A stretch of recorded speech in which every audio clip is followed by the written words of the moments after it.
Hello दोस्तों, स्वागत है आप सभी का लर्न इंडिया 97 में।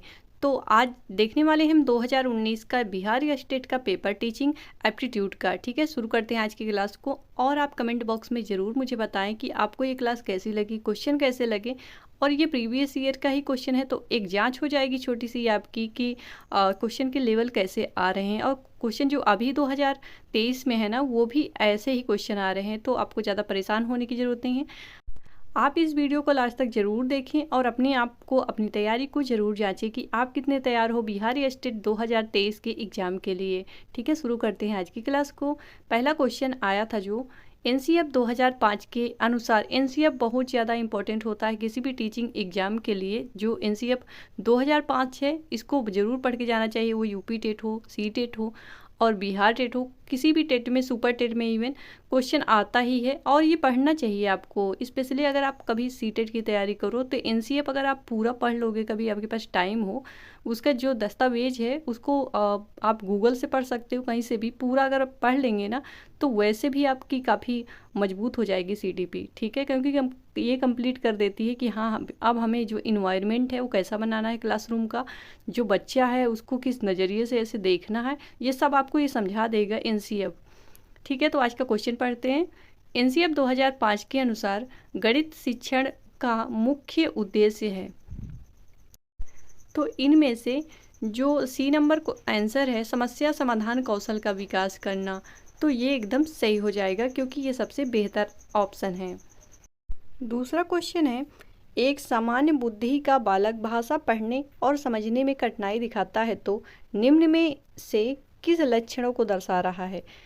तो उसको डिसलेक्सिया कहाँ पर है, यहाँ पर है। डिसलेक्सिया है, उसे पढ़ने में और समझने में कठिनाई हो रही है, तो वहाँ पर लक्ष्य को लुक्स कह रहा है, तो क्या है।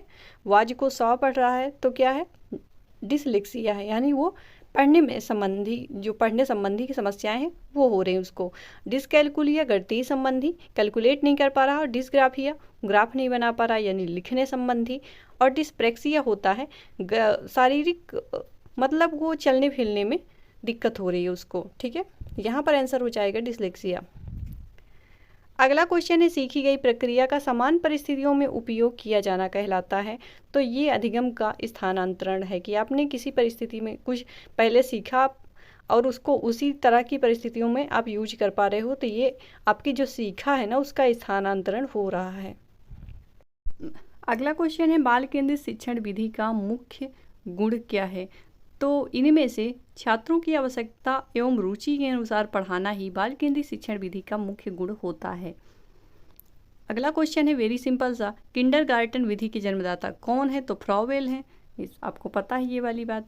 अगला क्वेश्चन देखिए, जब एक शिक्षक यह समझता है कि लड़के स्वाभाविक रूप से लड़कियों से संगीत में अच्छे होते हैं, तो ये दर्शाता है कि शिक्षक क्या है, लिंग भेदी है, यानी जेंडर बायो से उसके अंदर। हमें अपनी कक्षा क्लासरूम में जेंडर बायो से बचना चाहिए और पूरे विद्यालय को और बच्चों को ये समझाना चाहिए कि हाँ, दोनों समान होते हैं, समान व्यवहार करना चाहिए। कहीं भी हमारे किसी व्यवहार में ये नहीं लगना चाहिए, बच्चों को ये, उनके दिमाग में ये बात ना जाए कि हाँ, लिंग भेदी जैसी मतलब बातें उनके अंदर नहीं जानी चाहिए। ठीक है, ऐसा कहना कि हाँ, लड़के कभी रोते नहीं है, क्यों वैसे, क्यों नहीं रो सकते भाई, दर्द पीड़ा सबको होती है। लड़कियां गाने में ही अच्छी होती हैं, लड़के भी गायक हैं। लड़कियां डांस में अच्छी हैं, लड़के भी होते हैं, मतलब दोनों में होते हैं। बहुत सारी लड़कियां भी, अभी आपने देखा होगा, पुरस्कार मिला है उनको भी गणित के क्षेत्र में, यानी दोनों समान हैं। और ये बात अपने बच्चों को समझानी है हमें क्लासरूम के अंदर। अगला क्वेश्चन देखिए, एक छात्र की मानसिक एवं और वास्तविक आयु दोनों क्या है, 7 वर्ष है। तो छात्र को आप किस श्रेणी में रखेंगे। तो बिल्कुल सामान्य श्रेणी का बालक है, क्योंकि उसकी जो मानसिक आयु है वो भी है 7 वर्ष और जो उसकी वास्तविक आयु है वो भी है 7 वर्ष। तो सामान्य बुद्धि का बालक है ये। अगला क्वेश्चन है, इनमें से कौन एनसीएफ 2005 के मार्गदर्शक सिद्धांतों में से एक है। पहला है एकीकृत पाठ्यपुस्तकों का विकास, बस्ते के बोझ को कम करना, परीक्षा प्रणाली को अधिक लचीला बनाना। तो बिल्कुल इनमें से सभी सही हो जाएगा क्योंकि ये सारी बातें सही हैं। एनसीएफ के मार्गदर्शक सिद्धांतों में कहा गया कि एकीकृत पाठ्यपुस्तकों का विकास करना है, बस्ते के बोझ को कम करना है, परीक्षा प्रणाली को लचीला बनाना है और जो ज्ञान है उसको वास्तविक जीवन से जोड़ना है, उनको रटंत प्रणाली से मुक्त करना है, ऐसी बातें एनसीएफ 2005 के मार्गदर्शक सिद्धांतों में कहा गया है। अगला क्वेश्चन देखिए, पियाजे के अनुसार बालक में किस अवस्था में अमूर्त चिंतन और तार्किक कौशल विकसित होते हैं? तो पियाजे का जो सिद्धांत है संज्ञानात्मक विकास का सिद्धांत, उन्होंने 4 अवस्थाएं दी हैं, जिनमें से ये सारी अवस्थाएं ही हैं। ये पहली अवस्था है संवेदी गामक अवस्था है, ये सेंसरी मोटर कहते हैं इसको। और दूसरी अवस्था है ये वाली।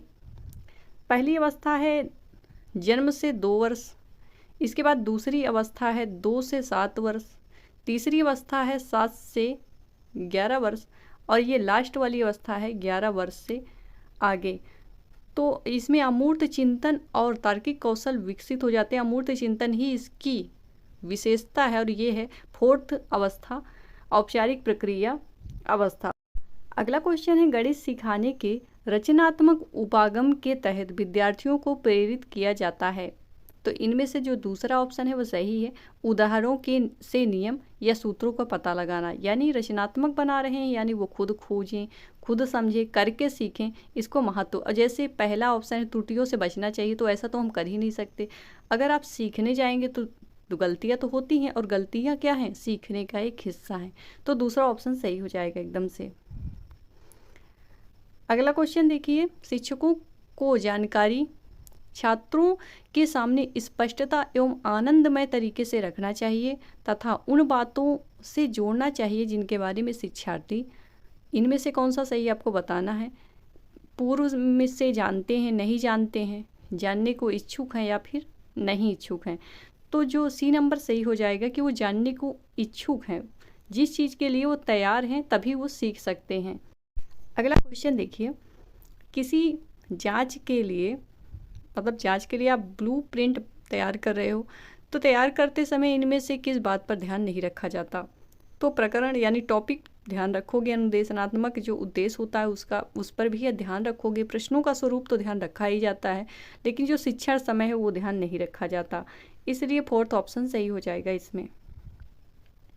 अगला क्वेश्चन है, सामाजिक अधिगम का सिद्धांत निम्न में से किसने दिया? तो इनमें से दिया है बंडूरा ने दिया है सामाजिक अधिगम का सिद्धांत, याद रखेंगे हमेशा। और अगर वाइगोत्स्की की बात करें तो उन्होंने दिया है सामाजिक सांस्कृतिक विकास का सिद्धांत है उनका, तो उसमें सांस्कृतिक लगा हुआ है, इनमें सांस्कृतिक नहीं लगा हुआ है, याद रखेंगे।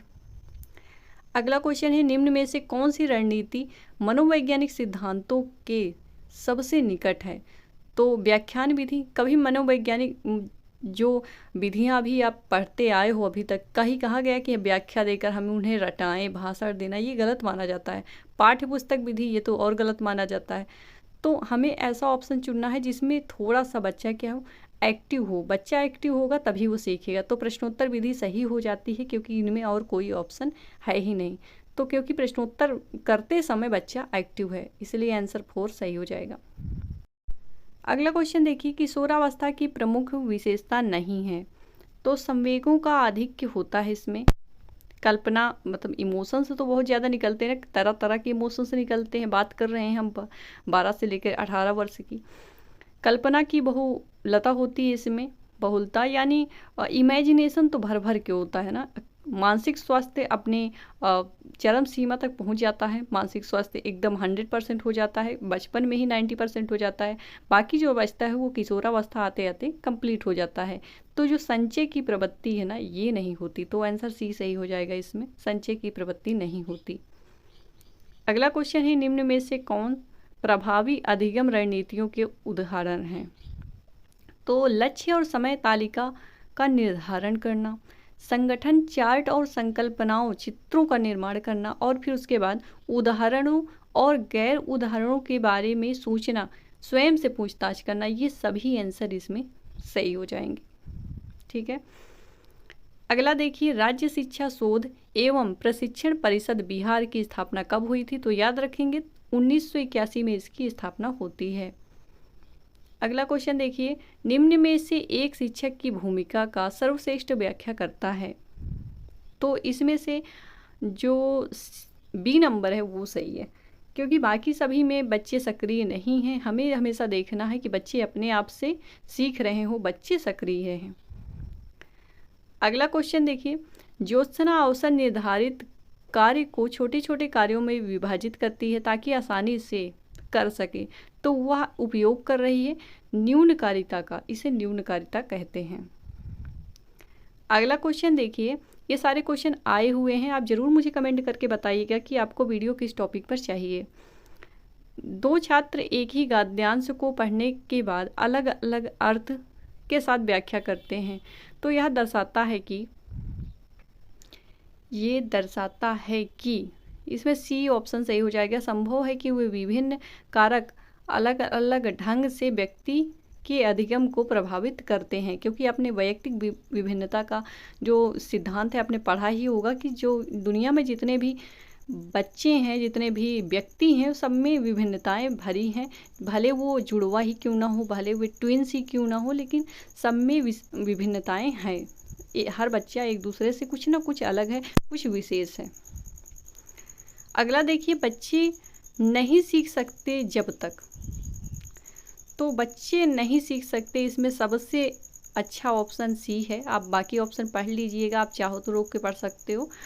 सी सही होगा, क्योंकि उन्हें सीखने के लिए तैयार ना किया गया हो तब तक वो सीख नहीं सकते। इसीलिए जो थॉर्नडाइक के ने नियम दिए थे, प्रभाव का नियम, उसमें एक तत्परता का भी नियम है, क्योंकि तत्पर यानी जब तक बच्चा तैयार ही नहीं है ना, तत्पर हुआ ही नहीं, तब तक वो आप कितनी भी प्रयास कर लो, कितनी भी शिक्षण विधियाँ लगा लो, वो सीखेगा ही नहीं, क्योंकि आप सीखना ही नहीं चाहते तो कोई कैसे सिखा सकता है।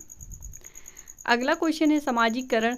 तो सबसे पहले इसीलिए कहा जाता है कि क्लासरूम में जाते ही शुरू नहीं होते, पहले जाते हैं थोड़ी 1-2 मिनट जो उन्होंने पहले पढ़ा हो उसे डिस्कस करते हैं, ताकि वो माहौल बन जाए, उसके बाद आप अपने शिक्षण प्रक्रिया शुरू कर सकते हो। अगला है सामाजिकरण की प्रक्रिया में एक शिक्षक का दायित्व है कि सामाजिक वातावरण का निर्माण करना, सांस्कृतिक कार्यों को प्रोत्साहन करना और सामूहिक कार्यों को प्रोत्साहित करना। ये सभी, क्योंकि सामाजिकरण हम करवा रहे हैं, सामाजिक विकास को ध्यान में रख रहे हैं, तो ये सारी चीज़ें इम्पॉर्टेंट हैं। अगला देखिए, भारतीय संविधान में निम्न में से किस अनुच्छेद के तहत 6 से 14 वर्ष के बच्चों के लिए शिक्षा एक मौलिक अधिकार है? तो ये 21 के ए में कहा गया है, आप सबको पता होगी। ओके, ये क्लास हो जाती है यहीं पर समाप्त, और मैं मिलती हूँ नए वीडियो में लेकर एक बहुत ही इंफॉर्मेटिव सा टॉपिक। तब तक के लिए जय हिंद, जय भारत, अपना ध्यान रखना। Thank you.